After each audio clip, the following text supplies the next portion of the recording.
look, I mean, if I wouldn't have been there, maybe, you know, look at the success he would have had, you know, in Wimbledon especially, and maybe at the US Open now as well. You're starting to become very, very annoying.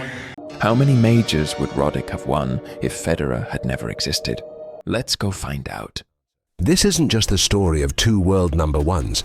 It's the story of how a dream rivalry slowly turned into a one-sided nightmare. In 2003, tennis was searching for its next great clash. Federer's elegance versus Roddick's firepower. It had all the makings of a classic, but one man would take control. Wimbledon 2003, their first Grand Slam clash. Federer dismantled Roddick in the semi-finals with surgical precision, then went on to win his first Wimbledon title. Soon after, Roddick got his revenge in Montreal, beating Federer for the first time. It seemed like the rivalry was finally taking shape.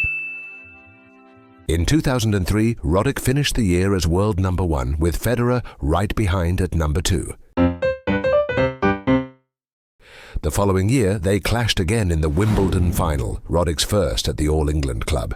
The American came out swinging, breaking Federer in the third game to take the first set with fearless aggression, but Federer fought back to claim the second. The third set turned into a war of attrition, with Roddick breaking early to surge to a 4-2 lead.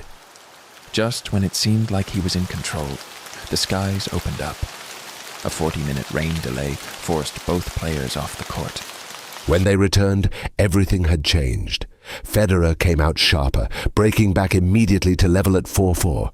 Federer roared back, winning a tiebreak, the next set, and the title. Roddick's dream was slipping away. He played very, very aggressive, you know. I got lucky today for sure, you know, because I was down, maybe served a few good games. He would be up 2-1, so he also deserves, you know, this title. But the title remained just out of reach. To know how difficult it was dealing with those rain delays, because the last one did seem to affect you a bit. Yeah, jeepers creeper. No, it's tough, but in all fairness, it's tough for both players. I didn't go through anything different than Roger did. A rivalry was born. But this is a rivalry we can look forward to for many years, isn't it? Well, I hope so. I'm going to have to start winning some of them to call it a rivalry. But, The positions reversed, with Federer finishing the year as world number one and Andy Roddick ending as world number two. In 2005, Federer and Roddick met again in the Wimbledon final. I'm ecstatic that I'm playing against Roger, honestly. You know, he's the champ. Federer, riding a 35-match winning streak on grass, crushed Roddick's hopes 6-2, 7-6, 6-4, capturing his third consecutive title at the All England Club. Roddick, it was déjà vu. The same court, the same opponent, the same painful outcome. Probably not really in the mood for a chat, but you must wonder what you have to do against this guy. yeah, more in the mood for a beer right now.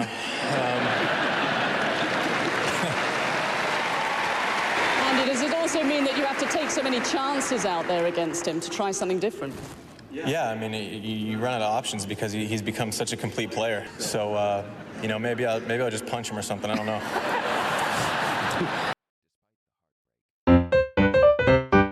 2006 US Open final. It was their first Grand Slam meeting on a fast surface, the kind where Roddick had once reigned. This time, though, Roddick came prepared. Federer stormed out of the gates, racing to a 5-0 lead before taking the opening set 6-2. But with the New York crowd roaring behind him, Roddick struck back, breaking Federer in the very first game of the second set and holding his serve to level the match at 1 set apiece, 6-4. The stadium was electric. Was this finally the moment? The third set would be the turning point. Both players had break opportunities in a tense battle, but with 6-5 on Federer's return game, the Swiss maestro found the crucial break to edge Roddick 7-5. The momentum had shifted, and the psychological blow was devastating. In the fourth, Federer showed exactly why he was the best in the world. Roddick, shaken, barely avoided a bagel, saving a match point at 5-love, but Federer closed it out 6-1, sealing his third straight US Open title in dominant fashion. After some disappointing time, we're all excited to see you back on the top of the mountain. Or close to the top anyways. Because tonight was really difficult against Andy. I'm really happy to see him back, you know, at the very, very top. The rivalry had turned into a nightmare. By 2007, the rivalry between Andy Roddick and Roger Federer had taken a dark turn. The nightmare for Roddick reached its peak at the Australian Open semi-finals. Before the match, Roddick acknowledged the brutal reality of the situation. You can dance around that as much as possible, but at a certain point, you just kind of have to realize that the road to a Grand Slam title is probably going to run through Roger. And that's exactly what he had to face. What followed was one of the most brutal beatdowns of Roddick's career. Right from the start, Federer set the tone by breaking Roddick in the very first game, a sign of what was to come. Roddick managed to recover, leveling the set at 4-4, but at that crucial moment, he dropped serve after a net exchange, allowing Federer to close out the set. Up to 4-4, you're in the match, and then you got broken. It get broken, and then I got broken 3 more times, and I got broken 2 more times in the third set, and then it was over about 26 minutes later. Is that about what you saw too? Or? Then came the onslaught. Federer reeled off 9 straight games, handing Roddick a crushing 6-0 second set and breaking him again in the opening game of the third. The nightmare continued as Federer kept up the pressure, sealing one of the most dominant performances of their rivalry. In the end, Federer dismantled him 6-4, 6-0, 6-2. A Grand Slam bagel. My performance here is better than on court. No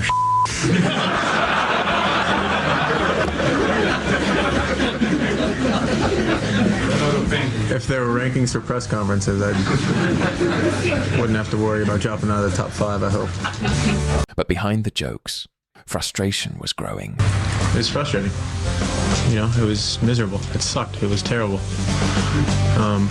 Besides that, it was fun.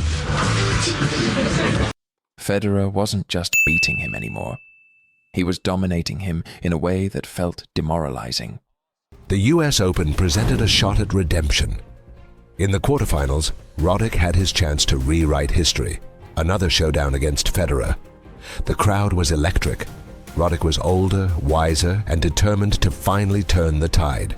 For 2 sets, he was right there. Both went to tiebreaks. Both were razor close. In the first set, they were deadlocked at 4-4 in the breaker when Federer produced 2 stunning passing shots to earn set point. On his second chance, he closed it out with an ace. Then came the dagger. At breakpoint, Roddick unleashed a 140-mile-per-hour serve. An absolute rocket. Federer somehow returned it like it was nothing, breaking serve and breaking Roddick's spirit. Federer closed out the match in straight sets.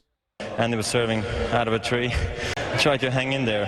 You know, I didn't have a break point till the third set. It really shows how close it was, and I could have lost obviously the first 2, and he had the break point before me, so it was a tough match, I thought. The head-to-head in Grand Slam meetings now stood at 6-0. At the Miami Masters, he faced Federer again. 11 consecutive losses, 11 heartbreaks. But this time, something changed. Roddick came out swinging, serving aggressively, attacking Federer's backhand with relentless power. In a tight 3-set battle, he finally broke the streak. He finally beat Federer. It wasn't a title, but for Roddick, it was a win that meant more than most people would ever understand. With the confidence of having finally beaten the Swiss, 5 years later, his next matchup came in the semi-finals of the Australia, ending 7-5. Another Grand Slam, another loss to Federer. You know, a lot of energy, and he always likes to talk to the crowds, make jokes, talk to the umpire, you know, I mean, he's a funny guy, you know, I like Andy. So. The setback was crushing. It was an okay match. I mean, he just beat me. You know, it's plain and simple. But Roddick wasn't done. His eyes were set on Wimbledon. He had lost 2 finals, always to the same rival, Roger Federer. But this time felt different. He was serving like never before. He held serve for 37 straight games, more than 4 hours without being broken. At the time, the longest 5th set ever played in a Wimbledon final. He wasn't just chasing a title.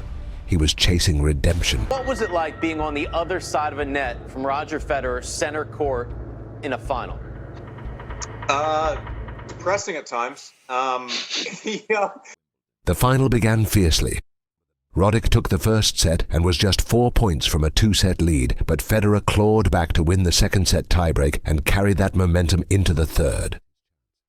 Still, Roddick refused to fold and took the fourth set to force a deciding fifth. For the first time in his career, he had dragged Federer into a fifth set in a Grand Slam final. What happened next was one of the most legendary battles in tennis history. In the final, I had so much clarity from being able to just go from one point to the other. Roger Federer stepped onto the baseline to serve first in the fifth set. In a match of razor-thin margins, this meant extra pressure for Andy Roddick. Every game Federer held would force the American to do the same. And just as the set began, Federer had a golden opportunity.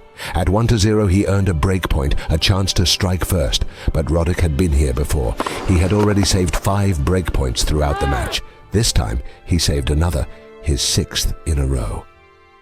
Federer's frustration was evident, but he knew Roddick wasn't going to give in.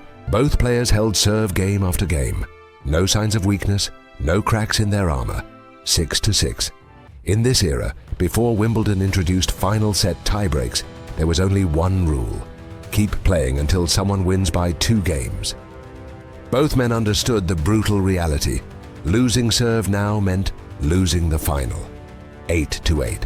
Roddick saw an opening. He played aggressively, stepping into the court. After a stunning backhand, he had 2 break points. It felt like his moment, his dream, so close. But Federer was unshaken. He saved the first with an unreturned serve. Then, with a perfectly executed serve and volley, he erased the second. The battle raged on. 10-10, 12-12, 14-14. Roddick was serving like a machine, showing unimaginable resolve. But Federer wouldn't go away. In the stands, Pete Sampras watched intently, knowing Federer was on the verge of surpassing his Grand Slam record.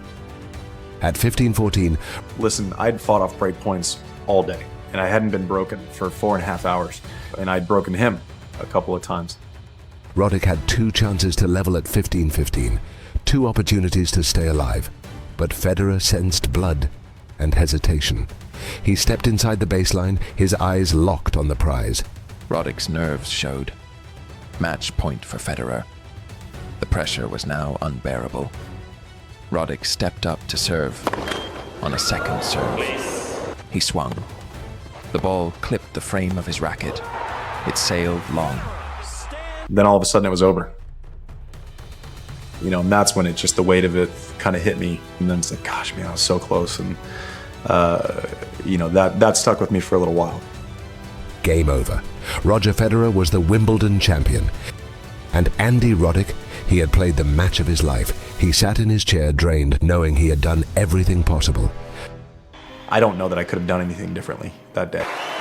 Ladies and gentlemen, the runner-up, Andy Roddick. After a match like that, I just think this sport is so cruel sometimes. No, I'm one of the lucky few that gets cheered for, you know, so thank you for that. I appreciate it. It was his 4th Grand Slam final loss to Federer. With the same class that always defined him, he stepped up to the microphone and said, I want to say congratulations to Roger. You know, he's a true champion. I still hope one day that my name will be up there with theirs as a winner of this tournament, and I'll be back. Don't be too sad. I went through some rough ones as well. I won on this court last year, so you know, so you're gonna come back and win it. I really hope so. You're an unbelievable guy.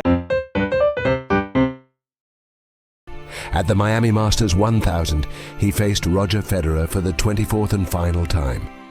This time, the story was different. Against all odds, Roddick played a flawless match and took down Federer in 3 sets, 7-6, 1-6, 6-4. It wasn't a Grand Slam final, it wasn't for a trophy, but it was a reminder. Never give up. Okay, Andy, you won some great matches in your time, but that must be up there. Yeah, I mean, anytime you beat the best ever at something, that's, I said it the other day, hey, you know, it's a big deal. Well, I think it was pretty clear tonight that I'm obviously in Roger's head, and he didn't quite know how to deal with it there. He's not very good under pressure, as you saw in that tiebreaker. You know, so I just played to that. Yeah. He hasn't figured you out yet. Yeah, he has no idea how to play me. So,